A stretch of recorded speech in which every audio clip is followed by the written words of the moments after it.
3, Lévitique 26, 1. 4 et Essai 42, 8. La vie chrétienne est une vie de combat d'où ne sois pas découragé lorsque tu vois un pasteur ou un frère ou une sœur tomber dans le péché, prie pour que Dieu le relève. Or Dieu ne cherche pas la quantité mais la qualité.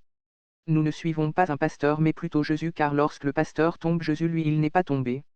Sache que le pasteur que tu suis est un homme comme toi, il a des désirs comme toi et ce n'est pas lui qui est mort pour toi mais c'est Jésus. Si tu tombes dans le péché, Dieu a le pouvoir de te pardonner et de te purifier de toutes iniquités seulement si tu te repens sincèrement. L'Église est remplie de païens à tel point qu'il n'y a aucune différence entre l'Église et le monde. Les pasteurs prêchent la prospérité tandis que les fidèles vivent dans le péché. Quelle confusion! Dieu ne bénit jamais celui qui vit dans le péché. L'Église tue ses blessés, quand un frère tombe dans le péché les autres se moquent, c'est un faux chrétien, impudique, faux pasteur, comme s'il faisait partie du plan de Satan, mais ne voyant pas le danger que ce frère court, ne sachant pas comment le diable a rôdé 24e pour l'avoir, il faut plutôt l'aider car ce sont des blessés de guerre. La vie chrétienne est une vie de combat, ne crois jamais en quelqu'un qui vient te dire que la vie chrétienne est facile, c'est un faux évangile car Jésus lui-même a souffert car ces personnes sont là pour te décourager. Il y a des personnes qui souffrent plus que toi, mais ils n'ont pas abandonné Jésus, au contraire ils se sont plus accrochés en lui. Tous ceux qui ont réussi dans la vie chrétienne ce sont des personnes qui avaient pour objectif le paradis. Certains pensent que c'est quand une église est remplie que Dieu est là, détrompe-toi, Dieu ne cherche pas la quantité, mais la qualité. N'enviez personne sur la terre car plusieurs personnes ont porté des masques, ils voilent toujours la vraie pensée de leur cœur et te montrent un côté tendre, pourtant ce sont des destructeurs dans le fond et la Bible dit que nous les reconnaîtrons par leurs fruits. En Côte d'Ivoire j'ai remarqué une chose, même si un prédicateur fait des bêtises et même s'il défèque sur la chair personne ne parle et tout le monde dit Amen, et quand tu veux parler on dit que tu juges, comme si tout était oui et Amen. L'Église doit avoir l'esprit de discernement car nous sommes au temps de la fin, plusieurs personnes parlent en langue on ne sait même pas comment ils ont reçu ce don, des personnes ont des visions depuis leur enfance et on les acclame pourtant on obtient les dons dans l'Église avec l'imposition des mains, on ne naît pas chrétien, on devient chrétien. Quand on est avec un don cela ne vient pas de Dieu, mais ça vient des ancêtres, les dieux qu'ont adoré nos parents. Ce mot ne juge point, ça signifie laissez-nous détruire l'Église, toi prie seulement. Pourquoi les chrétiens évangéliques quand ils dévoilent les œuvres des ténèbres qui ont lieu dans d'autres religions ils parlent avec zèle, musulmans et catholiques, mais pourquoi on veut dévoiler les œuvres sataniques qui se passent dans certaines églises évangéliques on emploie directement 2 points d'exclamation. Ne jugez point. Dommage, plusieurs chrétiens sont découragés quand ils voient des pasteurs avec des pratiques bizarres. Au lieu de se décourager ils devraient plutôt s'accrocher en Christ car cela avait déjà été prédit dans la Bible, et cela nous confirme que la Bible est vraie et nous sommes au temps de la fin. Toi pasteur ou fidèle qui est à l'origine de la chute d'un chrétien à cause de ton comportement, ne te réjouis pas parce que te sera jugé. Car Jésus a payé le prix pour eux au lieu de les suivre et les encadrer comme Jésus veut tu les fais fuir. Voilà le problème qui vient dans le mariage religieux et civil. Beaucoup de mariages religieux ont détruit plusieurs foyers. Normalement l'Église n'a pas le droit de faire beaucoup de cérémonies pour le mariage en voile est un système européen, catholique, et plusieurs couples ont eu des complications dans leur mariage sans s'en rendre compte. Exemple, le véritable mariage en Afrique c'est la dot, pourtant tout le monde néglige la dot, ils pensent que c'est le mariage qui se fait à l'église qui est le véritable mariage pourtant c'est une grave erreur. Le meilleur mariage, c'est les 2 familles, celle de monsieur et celle de madame. Pendant la cérémonie de la dot si l'église envoie des représentants à cette dot cela signifie que l'église a déjà participé. Et le second rôle de l'église c'est de présenter les mariés devant le peuple de Dieu et le rôle de l'église est de les bénir. Et pour le reste ils peuvent faire un mariage à 4 à la mairie, mais un chrétien qui a payé la dot il peut prendre sa femme et vivre avec elle et peuvent même faire des enfants, ce n'est pas un péché devant Dieu. L'église doit faciliter les jeunes à se marier et non leur compliquer la tâche. Pourquoi c'est seulement les mariages à l'église qui sont compliqués que la dot? C'est une erreur quand certaines chrétiennes disent « j'ai fait ma dot et mais je ne suis pas encore mariée, pourtant je voulais aller me marier à l'église », c'est une grave erreur puisque depuis le temps de la Bible la dot existait déjà, c'était le seul moyen pour se marier, quand tu lis dans la Bible, la mairie n'existait pas. C'est donc l'union de la dot qui est la vraie union et on ne doit pas minimiser cela car la Bible dit qu'on ne sépare pas ce que Dieu a uni. Le mariage civil est un système européen qui nous a été imposé.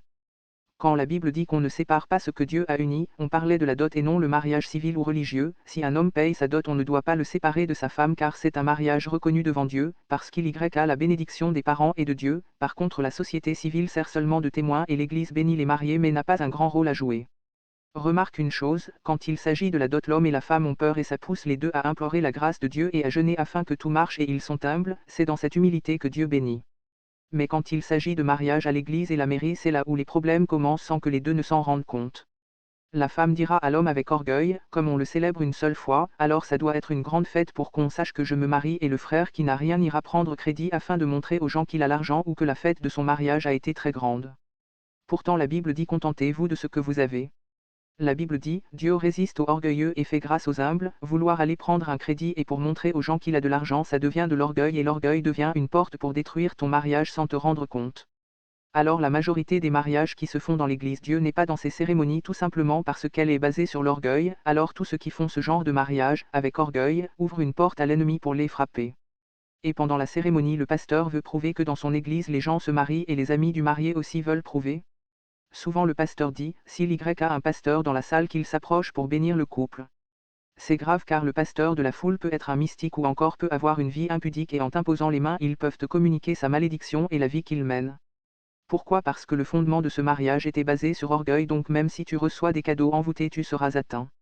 C'est pourquoi la plupart des couples chrétiens rencontrent beaucoup de difficultés, ce sont des champions de la bagarre, incompréhension totale dans le foyer parce que la femme refuse que son mari la touche, chacun trompe l'autre, a sans doute des gens qui t'ont imposé les mains pendant ce mariage. Après le mariage quand il a des problèmes on vous pointe du doigt au lieu de vous aider, ils étaient pressés de se marier et voilà maintenant, pourtant ils ont mangé votre pain et bu votre Coca-Cola. Ils vous laissent seul avec votre problème et après vous jugent. L'objectif de l'homme dans le mariage est que la femme puisse prendre la place qu'occupait sa maman, lui donner de l'affection, s'occuper de lui, mais certaines femmes au lieu de prendre la place de la mère elles prennent la place du papa, frappées, injuriées, humiliées, tourmentées, ces choses sont à la base de destruction de beaucoup de couples, l'adultère, malédiction, blocage, désordre, la Bible dit, femmes soyez soumises à vos maris et maris aimez vos femmes.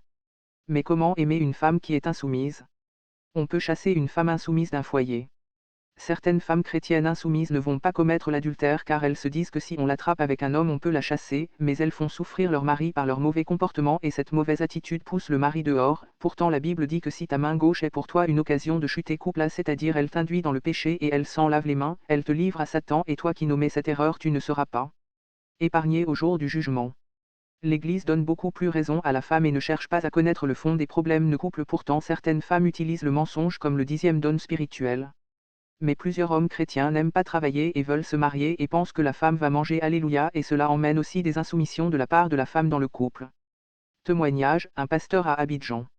J'ai connu un pasteur qui a une grande église à Abidjan et j'ai croisé l'un des anciens de l'église et je lui ai posé la question de savoir ce qu'il était devenu car je ne le voyais plus avec le pasteur en question. Il m'a, toi tu es mieux que mon pasteur et si tu avais ton église je deviendrais ton fidèle et je lui ai répondu peut-être que si Dieu t'ouvre les yeux pour me regarder peut-être que tu vas penser que ton pasteur est mieux que moi car dans la vie chrétienne on se complète, là où tu es fort je suis faible et là où tu es faible je suis forte alors raconte-moi ce qui s'est passé. Il me dit le pasteur couche avec sa servante et aussi avec 4 autres sœurs dans l'église et c'est parti de bouche à oreille et les filles le savaient entre elles, et lui d'entre elles a fait de ça une fausse prophétie en plein culte, elle a avoué comme si c'est Dieu qui parlait, et le pasteur a chassé tous les anciens de la salle. J'ai dit au frère, le comportement de ton pasteur dépend de ce qu'il vit avec sa femme dans la maison. Et le frère a mis main sur la tête et m'a dit je comprends, la femme du pasteur le frappe et l'enferme souvent dans la maison devant nous et lui dit, tu ne sors pas. Beaucoup accusent toujours le pasteur, et les pasteurs ont tendance à couvrir leurs femmes. Les musulmans mettent la femme derrière l'homme et la soumission car elle connaît sa place. Dans le cas des chrétiens on met la femme au même niveau que l'homme et pourtant ce n'est pas ce que Dieu a dit. Témoignage, un homme marié. À Abidjan un père de famille bien respecté dans l'église qui avait un enfant avec sa femme et elle était encore enceinte. Et cet homme croisa une fille dans la rue et la dragua puis lui donnant rendez-vous le dimanche après le culte, et ça allait tellement vite qu'ils sont allés à l'hôtel, et pendant les rapports sexuels la fille lui faisait une pipe, la fille suce le sexe de l'homme, et au même moment l'homme a éjaculé et la fille a tout avalé sans laisser une goutte. L'homme finit, il rentre chez lui et se plaint de douleurs de ventre, on le conduit à l'hôpital après tous les examens et traitements on ne voit rien et son pasteur a intervenu avec la prière mais toujours rien, donc il pose des questions à l'homme et l'homme avoue à tous au pasteur. Quelques heures après le frère avait rendu l'âme en laissant derrière lui une femme enceinte avec une petite fille. La fille avec laquelle ce frère a couché n'était pas un être humain, mais un envoyé du diable pour prendre l'esprit de cet homme et le sperme qu'elle avait avalé était son âme. Ce genre de choses arrive quand un partenaire refuse de faire l'amour avec son l'autre ça le pousse à aller dehors et s'il va dehors et ramasse des esprits ou la mort ne pense pas que tu seras épargné car vous êtes unis dans la chair toi qui l'as conduit dehors. La Bible dit que le corps de l'homme c'est pour la femme et le corps de la femme c'est pour l'homme. Quand un veut tromper l'autre, il crée des histoires et ça lui permet de rentrer tard, pourtant il va chez les prostituées et chez une autre femme ou un autre homme, ça crée des problèmes entre vous et ça touche même les enfants si d'autres ont signé des pactes par rapport sexuel, si la fille ou l'homme est possédé, sans les avoir, éviter des disputes dans le foyer et même si c'est le cas ne refuse jamais le sexe à ton partenaire parce que le lit est sacré et c'est ce qui fait la force d'un couple. Le corps aussi est sacré. Plusieurs personnes aiment aller chez les prostituées mais ne savent pas que ces prostituées sont des envoyés de Mami Wata. J'ai écouté un témoignage où un marabout est allé se faire plaisir à un marabout chez un prostitué. Normalement les marabouts viennent en dernière personne et voler l'énergie que la fille a prise chez les clients, mais il rentre et regarde avec les yeux mystiques et constate que la fille a un sexe de chien, et elle a gardé son vrai sexe dans le tiroir de sa maison, elle porte un corps astral. Le féticheur a volé le vrai sexe de la fille et y a eu palabre entre les deux, les gens sont venus séparer et elle disait donne ma chose et les policiers les ont embarqués au commissariat. Le commissaire demande il a pris quoi mais la fille ne disait rien, c'est alors que ce féticheur a dit toute la vérité au commissaire qu'elle fait ça pour détruire la vie de ses clients. La sexualité hors mariage détruit la vie de plusieurs foyers et certains pasteurs sont dans ce genre de pratique et cela a des répercussions sur la vie du peuple de Dieu, souvent plusieurs personnes ou pasteurs meurent brusquement et on dit c'est Dieu qui l'a appelé ou c'est la fatigue qui m'a tué. C'est tout ce que nous faisons en cachette, il faut savoir faire le choix du conjoint avant de rentrer au mariage car ça peut t'aider ou te détruire toute la vie toi et ta descendance. Enlèvement de l'Église. L'Église à notre époque est devenue comme des sous-branches des écoles de théologie. Tout ce qu'on nous prêche dans l'Église est que théologie. Pourtant avant Jésus et à son époque la théologie a envoyé l'assoupissement en Israël à tel point qu'ils n'ont pas reconnu Jésus comme leur Messie. Les pharisiens avaient pris tout Israël avec leur enseignement de théologie, c'est pourquoi Paul dit « Ce que je vous ai appris, je n'ai pas appris ça de quelqu'un ». Pourtant Paul a fait la théologie, il n'a pas eu besoin de la théologie pour servir Dieu, car la théologie n'est que la maître et non l'esprit. Ces mêmes théologiens sont revenus dans l'Église à notre époque à tel point que l'Église ne discerne pas l'époque dans laquelle nous sommes, pourtant l'Église doit regarder le mouvement des Juifs, car l'enlèvement dépend de leur mouvement. Chaque fois qu'il y a une bénédiction qui arrive il y a toujours un mauvais vent qui signale comme au temps de Hitler qui a maltraité et tué les Juifs, après cela Israël est retourné dans son pays. Tout est devenu bénédiction, l'Église est remplie de sorciers et le pasteur ne fait que les bénir, il prêche seulement la bénédiction, et n'importe qui devient pasteur quand il veut, comment il veut en passant par la théologie. Et le